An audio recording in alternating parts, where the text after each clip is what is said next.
Vous allez remarquer une chose. Dans ces versets, Jésus-Christ, il marchait avec ses disciples. Ses disciples ont senti la faim. Je vais demander, Jésus, il était Dieu. Là il passait, il y avait des gens qui les soutenaient, sa ministère. Il ne manquait pas de boire. Mais ses disciples, ils avaient faim. Lui-même Jésus, il ne savait pas que ses disciples ont faim. Même dans la maison.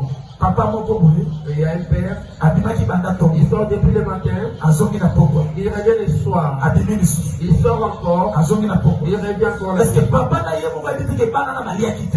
n'est pas conscient que ses enfants et la maman ne sait pas ce que les enfants n'ont pas. Ça nous arrive aussi dans la vie chrétienne. Vous ne savez pas comme si Dieu n'existe pas. Je me demande, ça m'arrive aussi mon master. Quand ça m'arrive, et je me demande si je vais aller chez lui.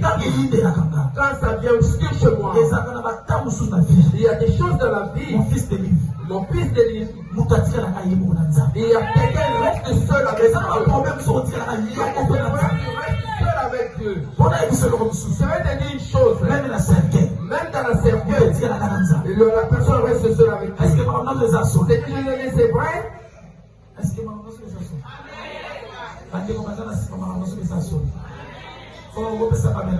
Amen. Les disciples ont senti faim. Au lieu de dire à leur maître, celui qui a une paix sortie de paix, celui qui peut sortir de l'argent de la bouche, celui qui multiplie le délieu en vain, il était capable. Il pouvait prendre de la terre et ça pouvait devenir ça pouvait se transformer en pain. Il devait lui dire le problème que chez toi, tu peux gérer tes problèmes. Je vais te dire ce matin, toi-même tu ne sauras pas. Toute cette équipe, amen. Et toutes les équipes ont besoin de la même si vous prenez le réel de Matthieu, même si vous savez vite, même si vous avez le léopard, même si vous partez dans n'importe quelle forme, de toutes les formes, ils ont besoin de l'entraîneur. Mais remarquez une chose, si on est donné les joueurs, la force que le joueur utilise, et ce sont les formes et l'intelligence qu'il utilise, ça vient de l'entraîneur.